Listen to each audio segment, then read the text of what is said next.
Uma coisa cultural, principalmente do brasileiro. Nós temos 2 pesquisas já, inclusive em âmbito mundial, que caracteriza o Brasil como o país que mais consome medicações e que mais gera automedicação.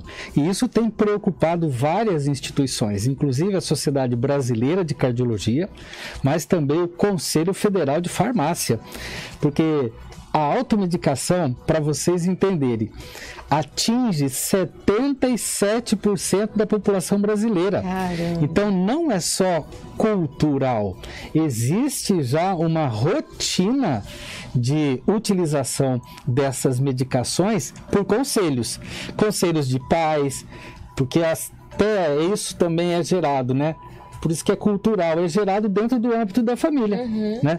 Quem não tem a famosa farmacinha dentro de casa? Verdade, né? verdade. Agora, com o advento das redes sociais, isso ficou mais forte ainda. Porque a gente sempre brinca, né? Tem o tiozão do Zap que influencia na política, mas tem a tia do Zap que influencia na medicação. E aquela mania que a gente tem de jogar no Google. Estou com isso, o que eu posso tomar? Pronto. São hoje formas que facilitaram muito. Não só a informação sobre como conduzir o tratamento, mas também a questão da facilidade de compra. Porque hoje pela internet você compra medicações muito mais em conta do que dentro de uma farmácia ou dentro de uma instituição. E aí então ficou facilitado a questão da automedicação. E a gente precisa reforçar, não é positivo a automedicação. Pelo contrário, ela causa problemas, e problemas crônicos e problemas graves, né? Tanto é que a Sociedade Brasileira de Cardiologia incluiu dentro de riscos de doenças cardíacas, infarto, as arritmias, que é aquele coração descompensado, ou aquele coração dilatado, que é a insuficiência cardíaca. Ela colocou como fator de risco a automedicação prolongada de analgésicos e anti-inflamatórios. Que é o que a gente mais usa, né? Sim. Sabe quanto aumentou na pandemia o uso de analgésicos? 67%. E de anti-inflamatórios, 71%. E todos eles são metabolizados no fígado, passam pelo rim, mas geram toxicidade cardíaca. E aí é o grande problema que foi levantado agora, né? Mais um problema, porque você já pensou, já causa toxicidade no rim, causa toxicidade hepática, e aí você pode agora causar problemas no coração. Ou seja, é um tema que precisa ser discutido. Professor, então esses seriam os riscos da automedicação? Sim, a intoxicação é um deles, renal e hepática. Então gera insuficiência do fígado. Sim. E gera insuficiência do rim, insuficiências agudas e que pode inclusive gerar insuficiência crônica. São os primeiros pontos aí. Sim. A outra coisa, o uso demais de medicações anti-inflamatórias e antibióticas, você pode gerar uma resistência a esses medicamentos. E aí você pode fazer com que haja uma flora bacteriana mais resistente. E aí o que acontece? Na minha próxima infecção, quem vai me atingir são bactérias mais fortes. Aí eu preciso tomar remédios mais potentes. E aí fica um ciclo vicioso. Então o risco é a toxicidade hepática, a toxicidade renal e gerar um micro-organismo mais resistente dentro do meu corpo.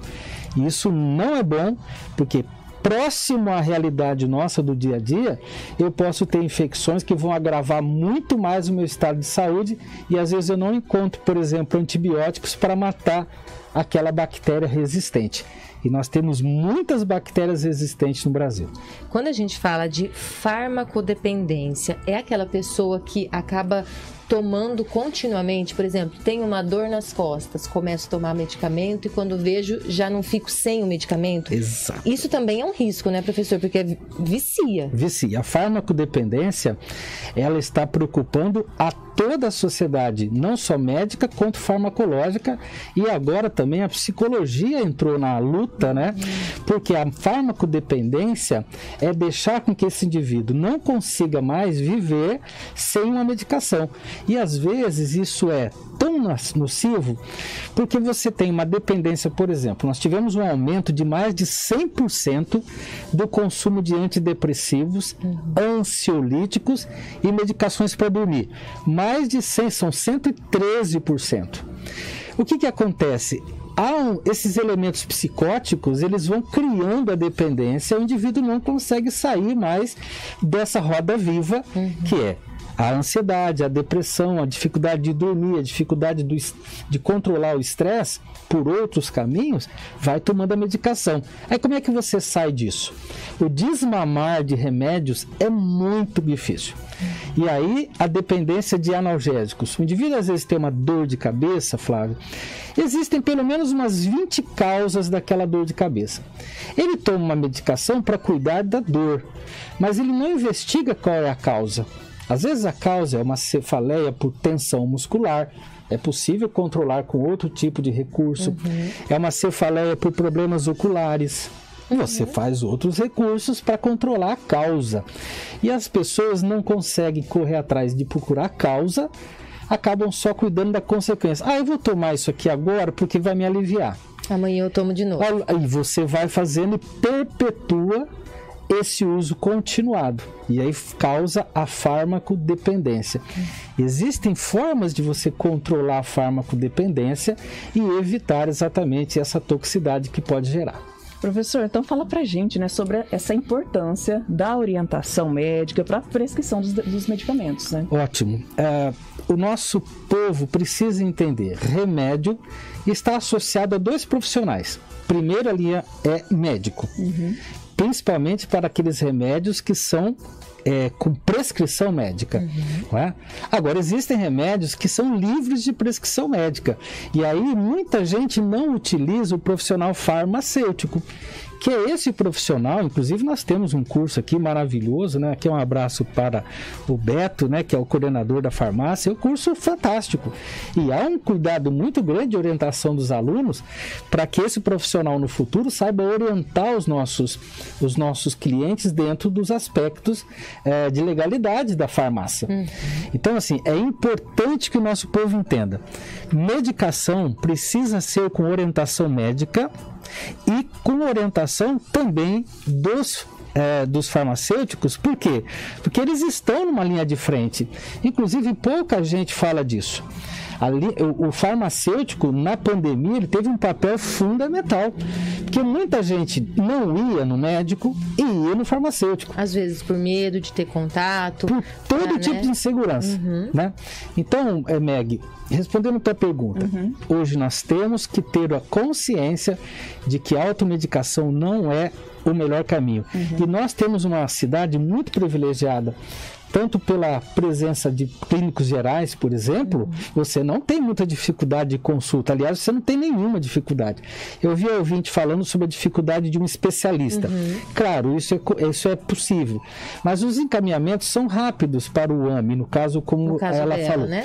Agora, dentro da clínica geral, dentro da cardiologia, dentro da ginecologia, dentro da obstetrícia, dentro da geriatria, a gente tem condições de fazer com que esse paciente procure o médico para as devidas prescrições.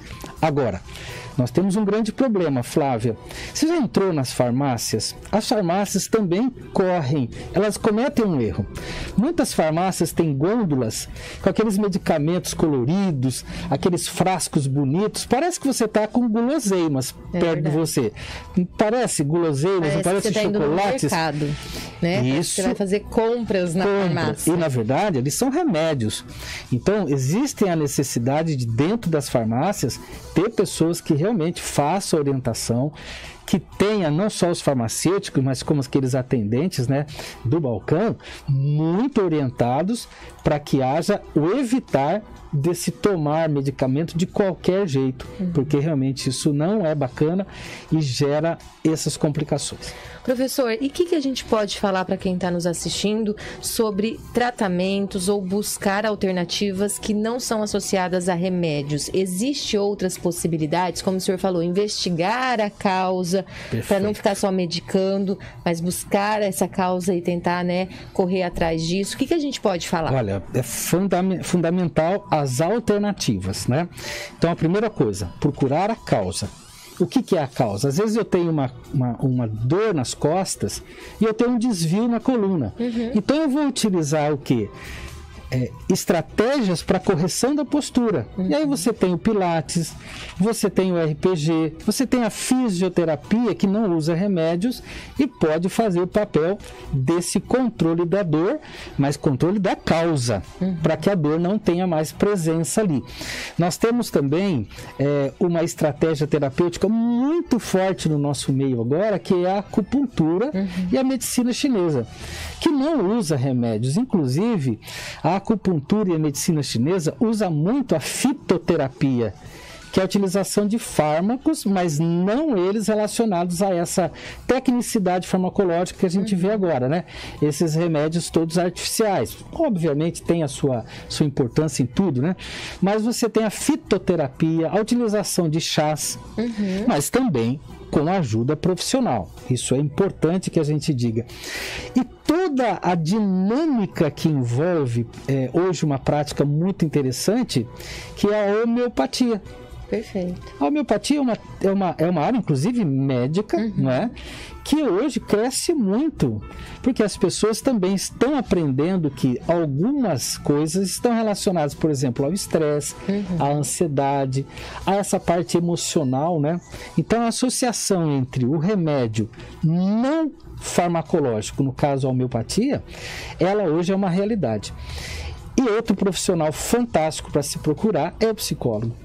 Eu hoje entendo que a psicologia, e tanto é que nós temos um curso de psicologia aqui fantástico, né, coordenado pelo professor Felipe, todos os profissionais estão saindo com muita clareza, né, sobre esse cuidado comportamental e emocional para evitar as automedicações.